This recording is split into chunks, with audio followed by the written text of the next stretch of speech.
E nós estamos de volta com Boa Noite, Elias Neto, aqui pela TV Cidade Verde. Sempre agradecendo o seu carinho, a sua audiência. Você que nos acompanha aqui, já tem mais de um ano que estamos por aqui, batendo aquele papo todas as noites, de 19 às 20 horas, de segunda a quinta. E hoje nós temos um entrevistado que vai falar sobre algo que é fascinante. O entrevistado de hoje é um apaixonado por carros clássicos. Ele é coordenador de eventos automotivos e tem uma trajetória ligada à cultura automotiva. Ele está à frente do Classic Pantanal, um evento que celebra a memória e a beleza dos veículos antigos. Por isso, a gente diz boa noite, Dario Tavares. Boa noite, prazer estar aqui no seu programa. Prazer imenso também recebê-lo, né? Muito bem, o que seria um carro clássico? Carro clássico hoje é um carro a partir de 30 anos, né? Aí ele é clássico. Isso, ele já se torna um carro colecionável, já Sim. pode ter uma placa preta, né? Alguns itens. E quanto mais original possível, né? Sim. Então hoje é considerado um carro clássico isso. 30 anos e pelo menos 90% de originalidade. Originalidade. Isso. Vem cá, um carro de 30 anos seria qual carro? O Caravan, por exemplo, ele Sim. é um carro de 30 anos? Sim, um carro de 30 anos. Isso. E tem mais alguns aí que ficam nessa... Tem. Outros já nesse estão bem patamar. próximos já lá de entrar, né? Agora né? 2028, 2027 já começa a entrar outros. Né? Quais são os outros que estão hoje, próximos de assim, entrar? Hoje a linha década de 90 ali, né? Gol quadrado, já tá Gol quadrado. Gol quadrado que eu falo, quem tem 40 anos hoje é fã da linha Gol, Paraty. Exatamente, Aí quem já tem uns 50, 60, talvez gosta mais da década já de 80, 70. Sim, exato. Então tem muitos carros legais aí, Puma. O Puma, nossa, era também um Gurgel, sucesso, aí depois, finalzinho de 80, né? E já vem os Mavericks, os Dodge, né? V8, aí quando deu a crise do petróleo da década de 80, os V8 saíram de linha e começaram a entrar carros menores. Né? Dessa crise aí. Menos cilindros, né? Isso. Mas eu falo que os carros mais legais para mim, na minha opinião, foi 50, 60 e 70. Ah, é? Porque na década de 50, 60 tinha aquelas picapes Ford. Sim. Né? Até hoje são, assim, raríssimas, né, de se ver.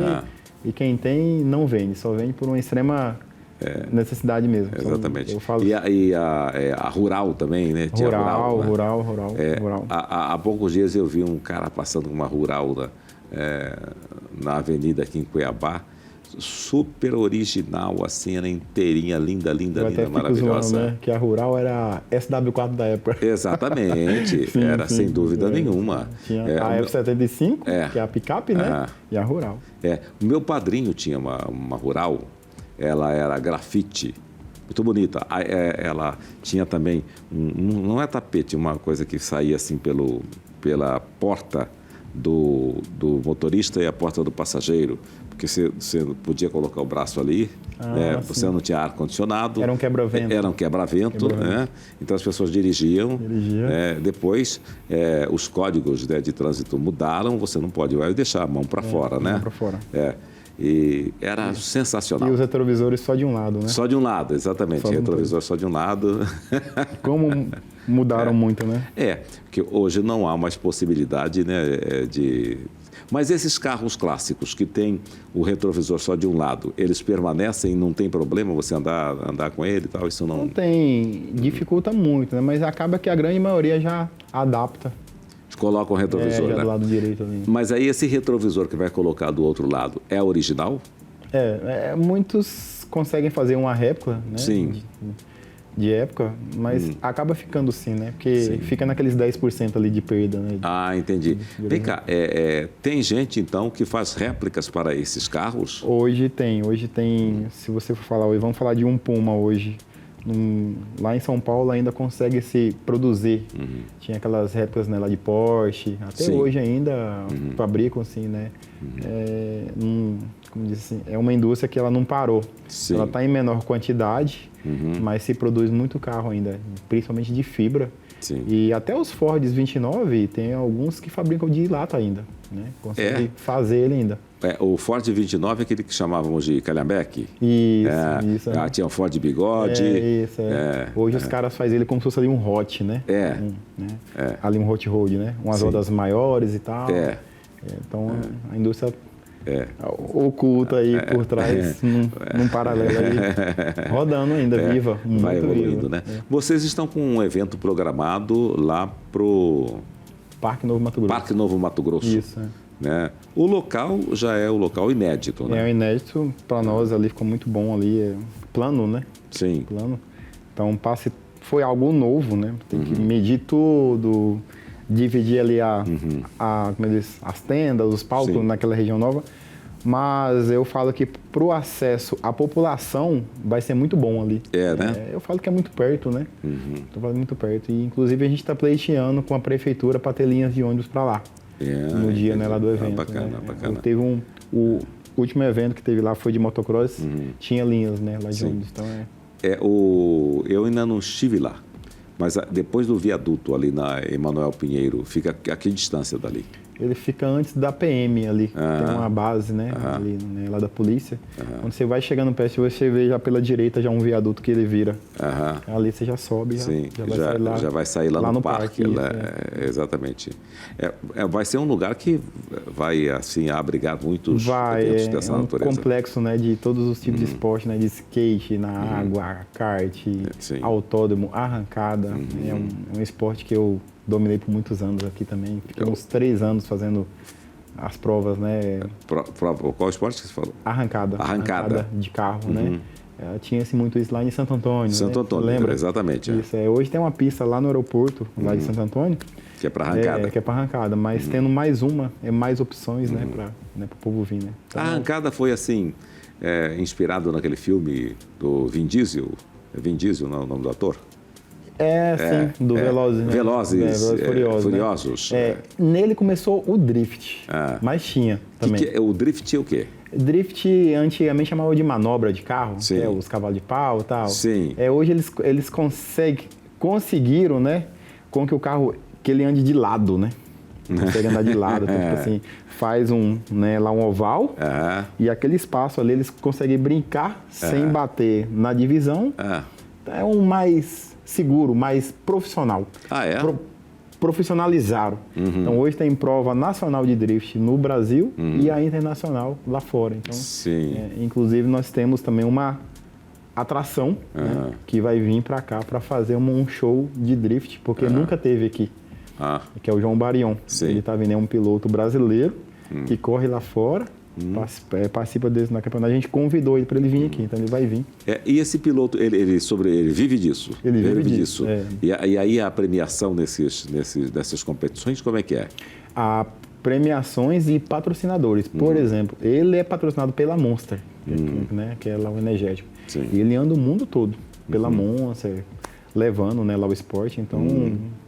se profissionalizou. Tá bem de patrocinador ele. Faz isso já com o olho fechado. Né? Então, assim, é super seguro. Eu dei uma volta lá em São Paulo, né? Tinha um evento. Você acha que vai bater no outro carro, mas não bate. Fica os 3 andando um do lado do outro, de lado. É a coisa mais linda. Você tem que ir lá no dia 7 lá para você ver. É um show, é uma apresentação mesmo. Os caras são muito profissionais. E além dele, também está vindo uma manobra de caminhão. Eu nunca tinha visto. Manobra de caminhão, também no mesmo esquema? O caminhão e faz manobra com ele. Zerinho, faz show. É o Wesley lá de Rondonópolis. Está vindo para cá. A gente quer fechar ali, tanto para carro, caminhão. Vai ser um negócio de encher os olhos mesmo.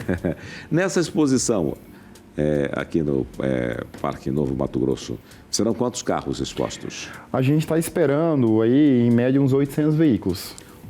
Mas eles vêm só de Mato Grosso ou não? A maioria do Mato Grosso. Sim. Fora vai vir, mas muito pouco. Mas assim, Cuiabá tem muita joia, tem muito carro guardado.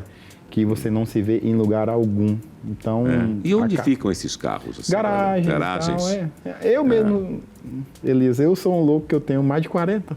Você tem mais de 40 carros? Eu tenho. Rodando tem 20. E para fazer, que eu falo, né?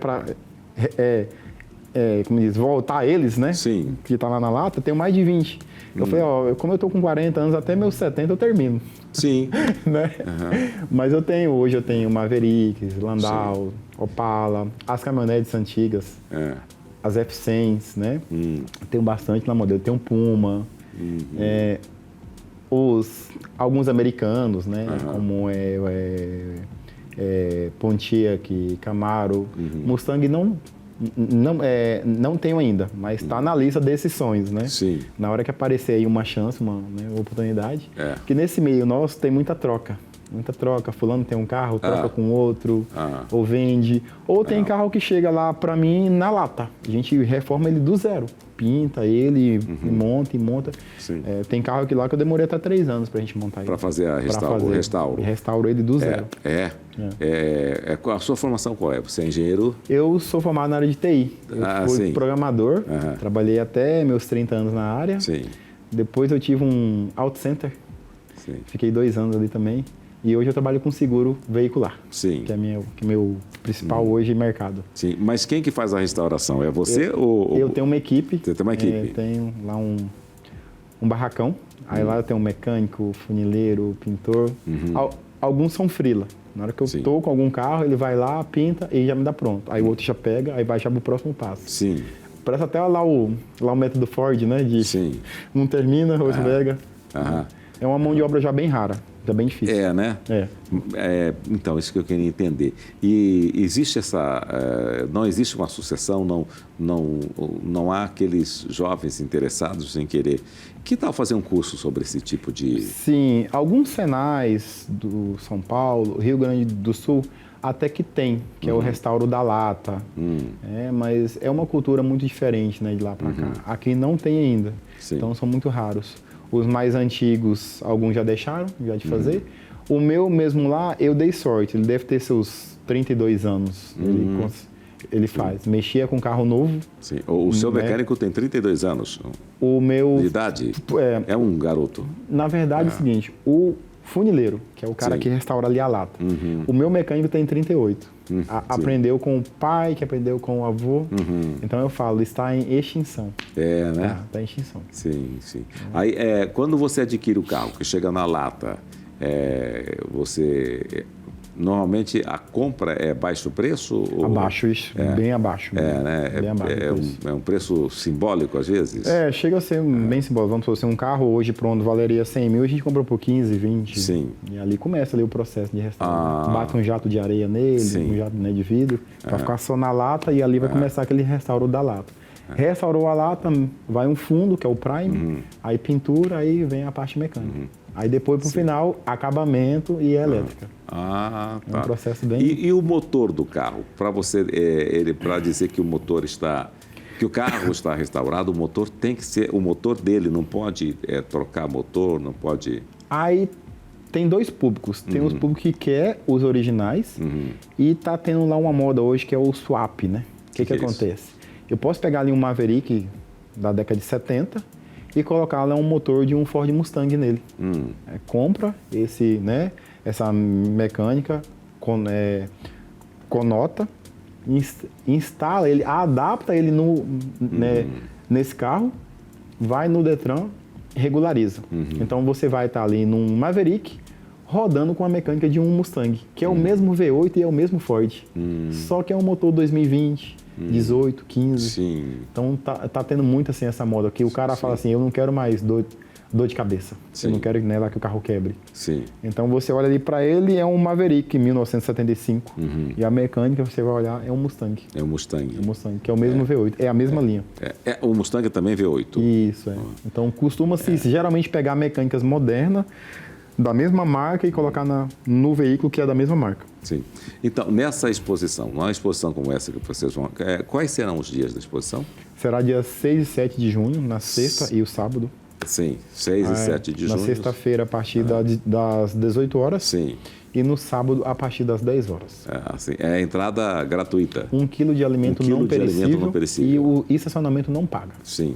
Então sexta e sábado. Isso, é de fácil acesso mesmo para todos eles. A partir das 18 horas e vai até que hora? Até a meia-noite. Até a meia-noite. Uma hora. A data fim, sim. A hora fim dá como meia-noite, mas sempre acaba um pouquinho a mais. E ali vocês trabalham com a exposição, mas aí tem alguma outra atração? Ou a atração é o carro? Nada concorre carro, com eles? Porque são carros de várias marcas. Sim. E aí, além dos carros expostos, tem as garagens que constroem esses carros. Então tem muito carro antigo, alguns já vêm pronto, mas outros se restaura do zero e essas garagens vão estar lá expondo esses veículos que elas já construíram dentro de 1, 2 anos atrás. Sim. Eu mesmo vou estar com a minha, devo levar uns 6 veículos desses 2 últimos anos que eu já fiz lá. Sim. Já para expor.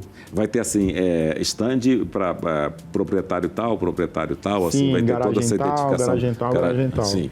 Aí depois, logo atrás, vem os patrocinadores, concessionárias e tal. Essa ideia a gente teve, porque é o seguinte, eu fui numa feira lá nos Estados Unidos no ano passado, e aí aquilo me girou ali a chave, que carro antigo atrai pessoas.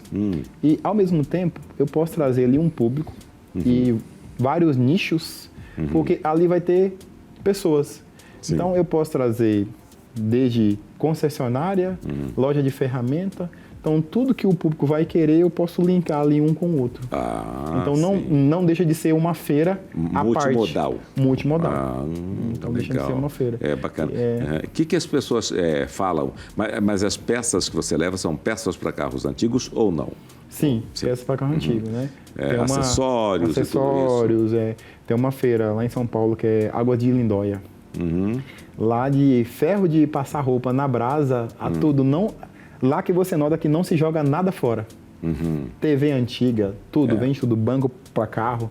Então lá é um caça-talentos de peças antigas.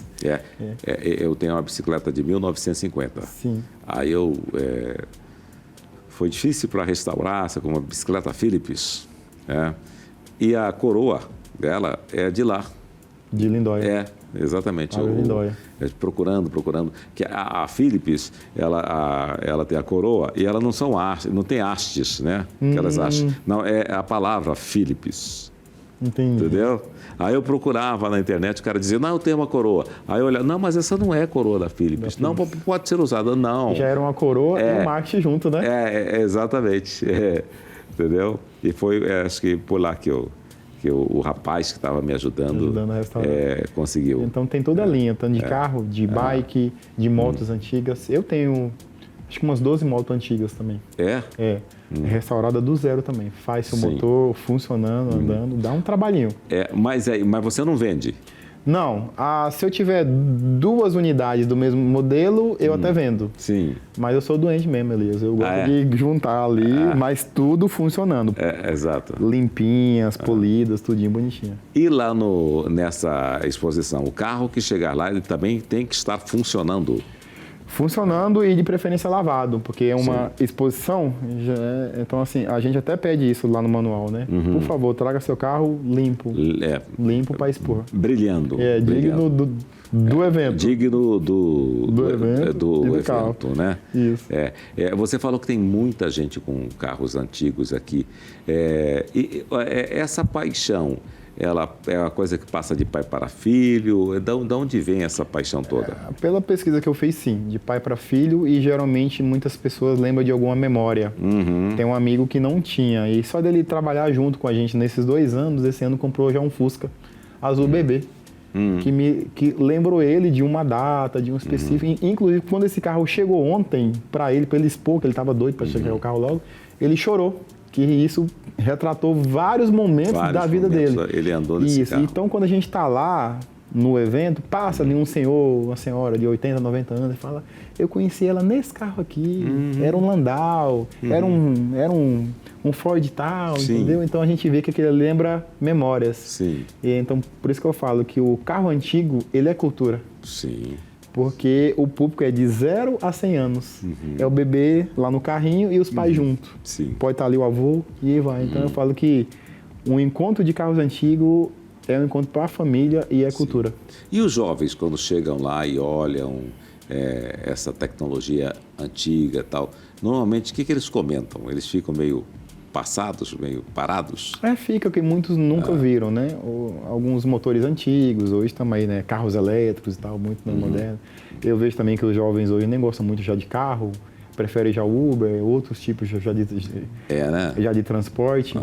Então, com esses eventos, a gente tenta resgatar isso, ali o gosto, né, pelo carro. Sim. A gente nota isso. Eu mesmo tenho um sobrinho de 21 anos que ele fala, cara, não quero comprar carro, quero andar de Uber. E eu, Dário, desde os meus 12 anos, eu era doido para chegar meus 18 já para ter um carro. Para ter um carro, uma moto, né? Então é uma paixão que a gente via ali na rua e já queria ter. Eu acho mais seguro você ter um carro do que ficar dependendo de Uber. Sim. Não sei. Eu penso assim. Eu acho que te dá uma liberdade, né? Do horário. Exatamente, do horário. Você não precisa esperar. Não sei, eu tenho uma certa preocupação com essas coisas desse jeito, né? Sim, tem. Mas essa cultura você adquiriu desde cedo ou não? Não. Como que surgiu que você falou, puxa, eu vou mexer com carro? A minha família sempre teve moto. E eu era aficionado por moto. E aí chegou ali a idade dos meus 18 anos, eu tive, né? Lá uma moto, até meus 20 e pouco. Mas aí, como acontece? As cilindradas foram aumentando. Crescendo. E nisso eu vi muita gente se perder. Eu perdi muitos amigos. Aí um dia me convidaram para ir num evento, lá no Chopão, lembra que tinha muitos eventos ali? Sim, exatamente. Aí eu fui, cara, apaixonei. Eu falei, cara, eu quero ter um Maverick. E meu primeiro carro foi um Ford Maverick verde. Sim. Eu tenho ele até hoje. E ali começou. Depois fui para um Opala. Quando eu vi ali, eu já tinha 20 e poucos carros, uns rodando, outros não. E você fica assim meio que louco, tá? Até o carro que tá lá na garagem, parado, você leva só para ver ele lá parado. Não funciona nada, você tem que pintar, tem que reformar. Então você fica meio que perde a noção. Aí tem gente perguntando, mas por que, Dário? Falei, cara, acho que lá em casa nós éramos uma família muito grande, de 11 irmãos, e nós não tínhamos carro. E meu pai andava lá de carroça. Então meu pai veio ter ali o primeiro carro dele com 66 anos. Sim. Tirou a primeira CNH com 70. Então acho que aquela, né, escassez, sei lá, isso me lembra lá da minha infância, fez com que eu tivesse um pouco, que eu falo assim, um pouco de compulsividade, né? Sim. Tem hora de ter o carro. Eu falo hoje que minha paixão, meu hobby hoje é isso. Chega no sábado, vou lá pra garagem, funciona um, lavo o outro, fica ali só óleo, já basta. Sim. Mas você sai com esses carros? De vez em quando você sai com um, sai com outro? Sim, sai. Direto tem alguns encontros, né? Lá em posto, em praça, a gente sai um pouquinho. E o mais bacana mesmo é os encontros fora daqui, que tem muita cidade, né? Vizinhas nossas que tem encontro. Tem Sinop, Mutum, Rondonópolis, tem uns encontros já com as datas marcadas. Sim, mas aí você vai com esse carro pela BR-163, por exemplo, até chegar lá ou não? Ou ele é adequado? Já fui, já rodando muito. Hoje, como eu quero levar mais carros, alguns nós vamos rodando, outros vai já na carreta. Então a gente faz aquele comboio. Sim. Um carro antigo levando um outro carro antigo. Sim. Então fica muito... Até por uma visão ali, né, nela de imagem, a gente tenta passar na BR, o povo freia, filma, tira foto, dá um oi e tal. Então isso também mexe com a gente também. Sim. E a documentação desses carros? Eles chegam a um certo ponto que você não paga mais IPVA, não tem mais... só licenciamento. Né? Só licenciamento. Só faz licenciamento. Exatamente. E já teve assim, algum problema você tentar comprar um carro antigo... E aí alguém da família, não, eu vendo, aí alguém da família, não, negativo, não vai vender esse carro. Já. O último carro que eu comprei, um Pontiac desmontado. Então, para montar... Pontiac? Um Pontiac. Pontiac? É uma marca que era da GM. Sim. Americana, é um Pontiac Transan. Então, esse Pontiac, ele ficou ali numa negociação uns 4, 5 meses. Uma pessoa queria vender, que era o pai, e o filho, ela não queria. Não queria, né? Aí ficou ali naquela até que resolveu vender mesmo. Mas sempre tem isso. Você vê como é que é a memória das pessoas, né? O filho, ele tinha aquilo ali assim, né? Eu falo que a melhor compra de um carro antigo é quando é de um herdeiro. Né? Porque ele não sabe lá o valor, tipo, ele não sabe assim, eu falo, valor sentimental que o dono tinha. Então, geralmente quando a pessoa, né, se vai ali e fica, não, o carro dele, vamos vender todos. Ali acaba Muitas vezes muita joia vindo ali. Muita joia. Chega a ser triste também chega se olhar a ser triste, assim, o olhar do herdeiro. Eu sempre falo, né? Quem compra, quem vai guardar, dar sequência. Que vai dar sequência. Para ficar na memória daquela pessoa. Exatamente. Eu conheci uma família e que o proprietário, o patriarca, até hoje a casa dele está lá ainda, uma casa estilo neoclássico e ocupa uma quadra, né? E ele tinha 2 ou 3 daquilo que eu falei que é calhambeque forte. Sim. Né? E aí ele faleceu, aí a família não deu sequência, aí eles alugaram a casa e esses carros ficaram lá atrás, num local coberto e tal.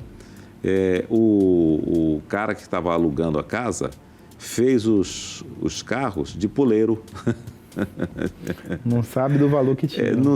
De jeito nenhum, né? Quando uma das filhas me contou isso, eu conhecia, né? Eu via quando era criança ele passar com aqueles carros, né?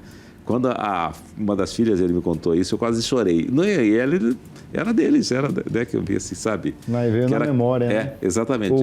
O amor que a pessoa tinha hoje, sem amor, desvalorizado. Desvalorizado, né? É uma coisa muito estranha, né?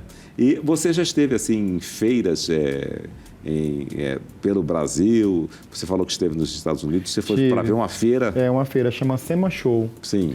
É uma feira de carros antigos e carros customizados, seja eles modernos ou antigos mesmo. Mas como meu nicho era mais só os antigos, é uma feira muito grande. Só para você ter ideia, de um pavilhão para o outro, a gente ia de transporte, era um Tesla, subterrâneo para sair no outro pavilhão. Porque assim, se você fosse dar pernada mesmo... Não chegava. Não, teve um dia que em um pavilhão nós andamos 22 quilômetros. Nossa Senhora. Medindo lá, né, lá no reloginho, cansativo mesmo. Nós ficamos 3 dias nessa feira. Valeu a pena que a gente, para pegar ali umas ideias da feira, do que está na moda, né, lá de restauro. Então tem das cores que estão usando mais, né? Eu falo que carro antigo tem que ter cor. Né? Eu penso assim, né? Sim. É verde, é roxo, é azul, é amarelo, tem que ter cor. Que hoje você sai na rua, você não vê mais cor. É preto, prato, branco. Exatamente. Né? Então ali quando passa ali um antiguinho, ali um fusquinha verde, ele se destaca no meio de todos ali. Nossa, fica uma então coisa a ideia também é voltar essas cores, né? Sim. Eu tenho lá um Chevrolet 36, que ele é roxo. É o carro mais lindo que eu acho. É um roxo, chega, ele brilha. Quando lava ele ali, pule ele, fica... Nossa, é um... Chevrolet 1936. Como é que é o nome do carro? Chamavam de Chevrolet Sedan. Chevrolet Sedan. Sedan, era só esse nome para ele. E você tem aqueles carros que chamavam de rabo de peixe? Esse é os Cadillacs. Os Cadillacs. Os Cadillacs, exatamente, virou raridade. Tem algumas unidades lá no Brasil. Tinha um colega no Sul vendendo esse época, mas eu não consegui. Queria dar uma troca com ele e tal, mas não conseguimos fazer, né, lá o negócio. Sim. Mas são carros lindos, né, que lembra do homem quando foi à Lua, né? Isso. Geralmente ali do ano de 59, 60, 61, os mais lindos que tem. Sim, exatamente. Para não falar que eu tenho um Impala 61, que a traseira dele ali imita ali o foguetinho. O rabo de peixe, que era assim, isso, né? Sim. Tá. Esse tá para restauro, tem muito ferrugem. Eu vou esperar ele lá mais para frente. Mas como é que faz para eliminar ferrugem, por exemplo? Geralmente a gente dá um jato, né? Jato de vidro hoje, que tira toda a parte da tinta, né? Depois a gente vai pegando ali os podres, cortando mesmo e botando ali uma lata nova. Hoje é possível fazer. Sim. Chamamos de funilaria artesanal. Sim. E aí, o acabamento, como é que fica? Você não percebe?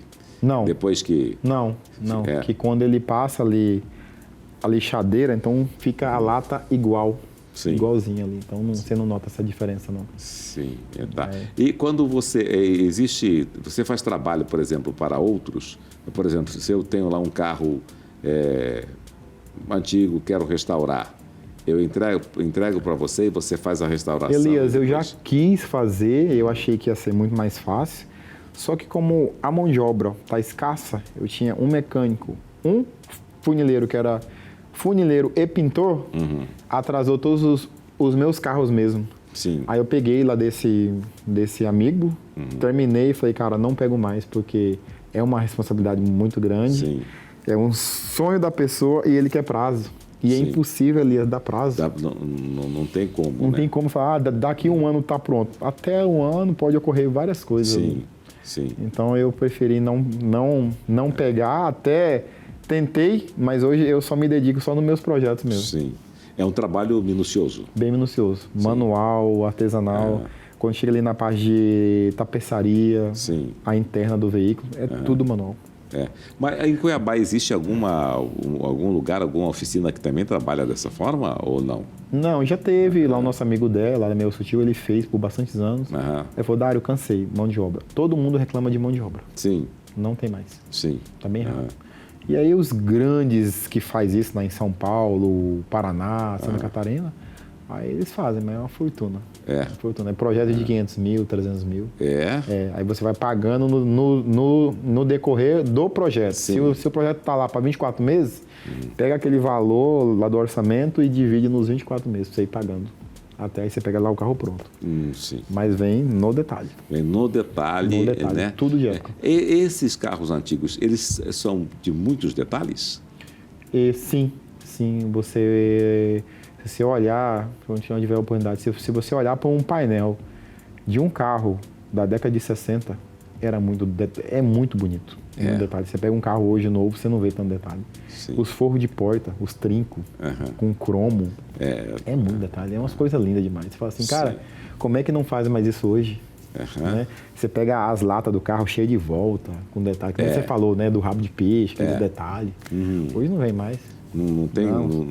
Você olha para algumas marcas aí, os carrinhos hatch de entrada, quase igualzinho, todos iguais. Exatamente. Então, assim, isso aqui tem ali aquele glamour, né, da coisa de você entrar num carro daquele de época. As diferentes marcas são parecidas hoje, né? São. Hoje você pega ali que nem um carro.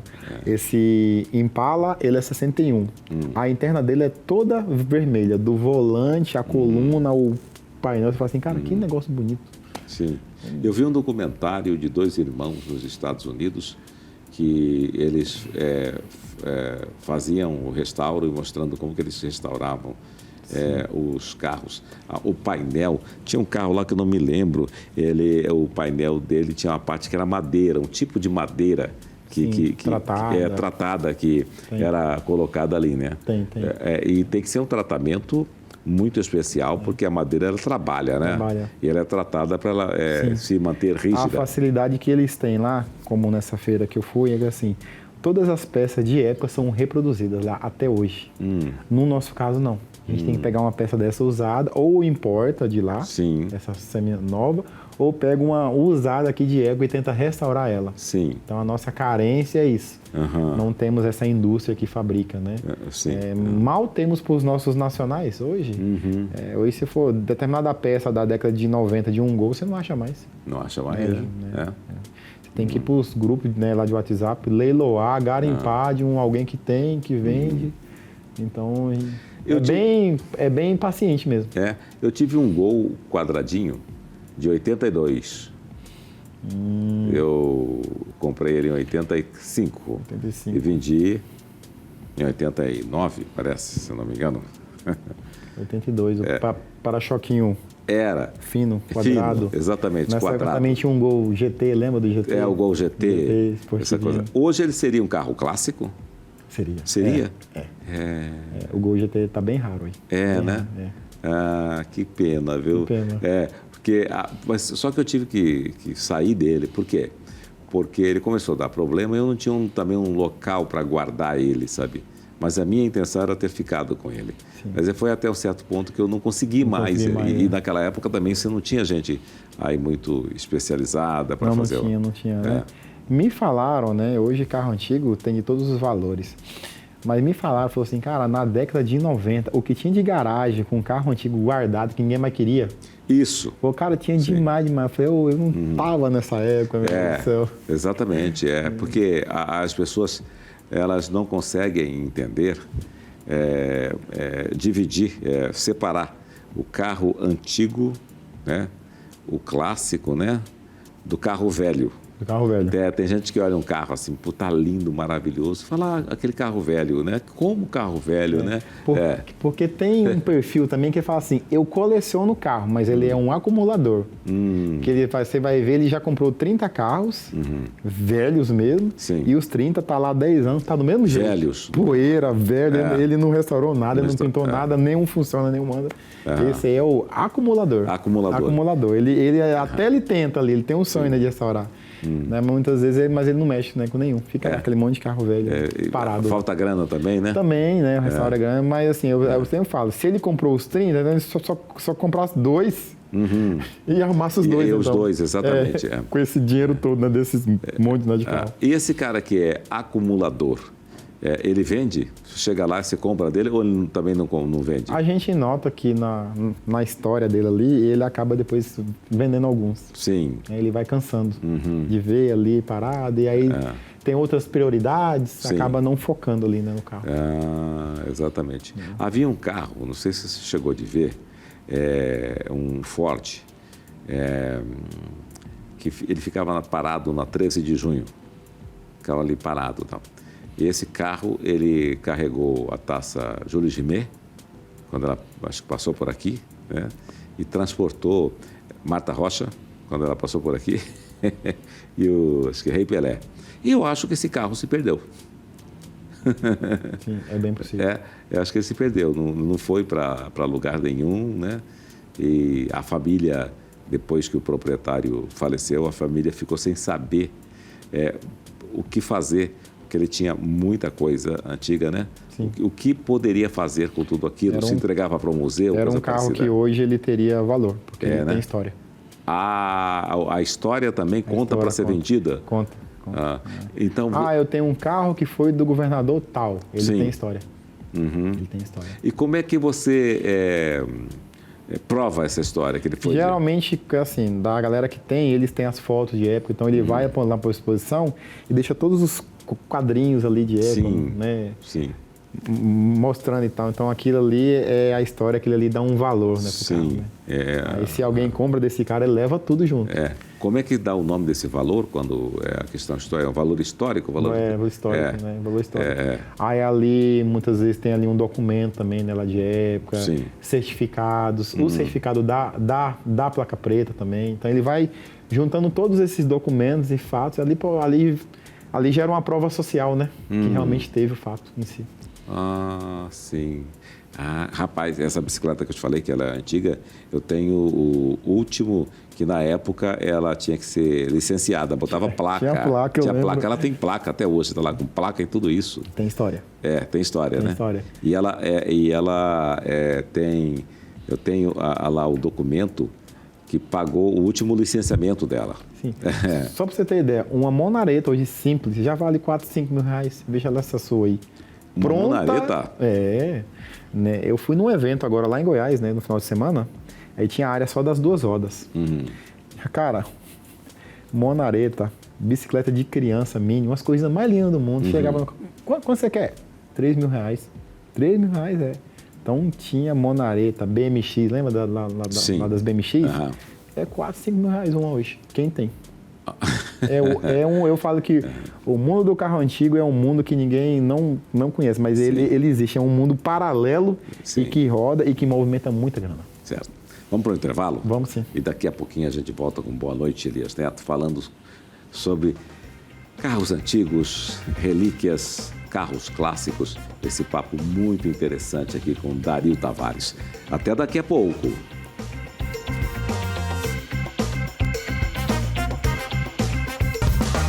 E nós estamos de volta com Boa Noite, Elias Neto. Estamos falando sobre carros clássicos, antigos. Estamos falando sobre história aqui com o Dario Tavares, que realiza uma exposição no Parque Novo Mato Grosso. Parque Novo Mato Grosso, neste fim de semana. Agora nesse fim de semana, dia 6 e 7. Dia 6 e 7, né? Qual é o custo para realizar uma exposição como essa? Hoje vai muito da estrutura, né? A estrutura que é montada lá ficou uma estrutura bem grande, como vai ter shows nacionais e tal. Hoje o custo passa de R$1 milhão. Né? Passa.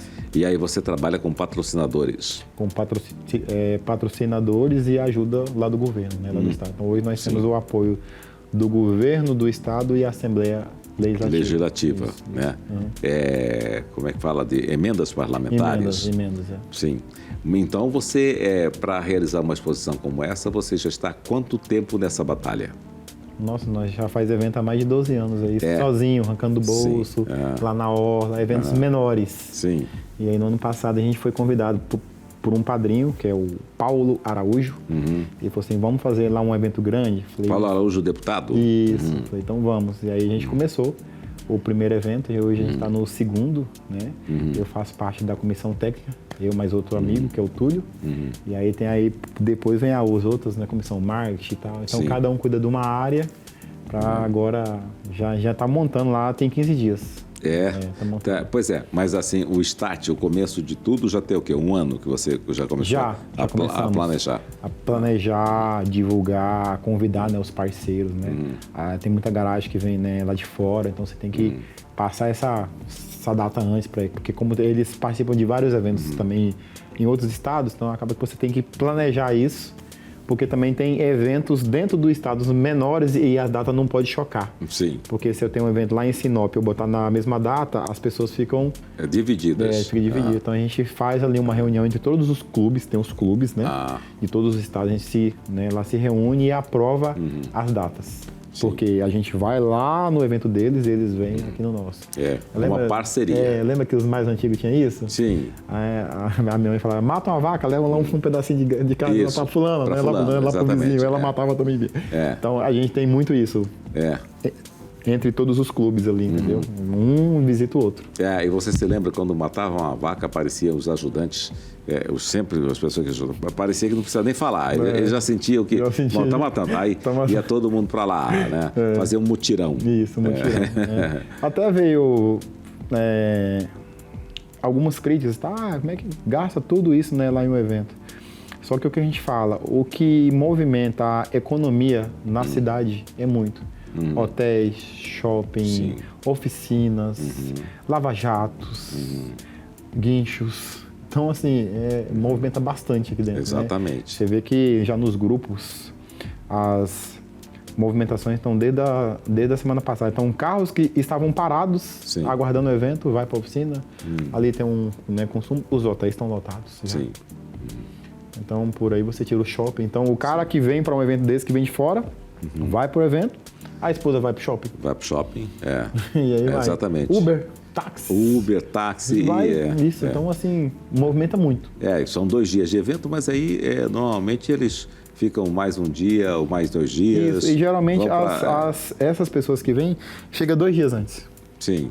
Hoje mesmo tá vindo um pessoal de Jataí, Goiás, para cá, já estão saindo amanhã e falou, quero ir já para Chapada. Sim. Olha então, aí. Assim, você vê que o impacto vai até em Chapada. Sim, exatamente. Então, o turismo, né? Isso, é o turismo. Muito em alta, né? Fomenta o turismo. Bastante. Então, eu falo que tem esse lado bom, hein? Além do evento em si, a economia local gira bastante. Gira super, né? Super. Mas você trabalha com, então, vários projetos, né? Porque para você conseguir emenda parlamentar, você tem que apresentar um projeto, né? Sim. Para você fazer a exposição, você tem que apresentar o projeto, né? Sim. Você tem uma equipe de projetistas com você? Temos. Hoje a gente faz parte do Instituto Viver, né? Que ele que coordena. Então, antes da gente estar lá, vem lá o engenheiro, desenha tudo antes, mapeia tudo. Já baseado já no histórico de outros eventos, a gente já tem uma noção. Já do que vai usar. Sim. Então o mapa todos os dias muda, né? Sim. Tá o tenda ali agora ali. Então a gente tem que ir lá olhar a tenda, ver tudo. Sim. Certo? Bombeiro, papapá. Então... A sua equipe é composta de quantas pessoas? Hoje a gente deve estar umas 40 pessoas. Sim. 40 pessoas de frente, fora de lá, frente, lá os staff, portaria, estacionamento, cuidador desses carros, porque os donos deixam os carros e falam, olha, não quero que aconteça nada. Nada, né? Então a gente tem que dar segurança desses carros, segurança do público. Sim. E aí, isso aí você contrata para o evento, para esse evento. Para o evento. Então você movimenta também essas empresas. Tudo. Empresa de palco, segurança, som, segurança, empresa de estrutura de eventos, né? Além dos patrocinadores que vêm com a gente, eles também contratam outras empresas para o quê? Montar tudo ali a parte lá de decoração. Então movimenta muita gente. Em banheiros químicos, climatizador. Então, se você vê um nicho de coisas... Maravilhoso. Marketing, mídia. É certo. Muito obrigado pela sua presença Obrigado aqui. Obrigado você pela oportunidade. Prazer. Continue com essa paixão maravilhosa. Conhecer, tá bom? Obrigado, Alex. Obrigado. A gente fica por aqui. Uma boa noite para você. Nos vemos sempre aqui na TV Cidade Verde, de segunda a quinta, de 19 às 20 horas. Um abração. Tchau. Até mais.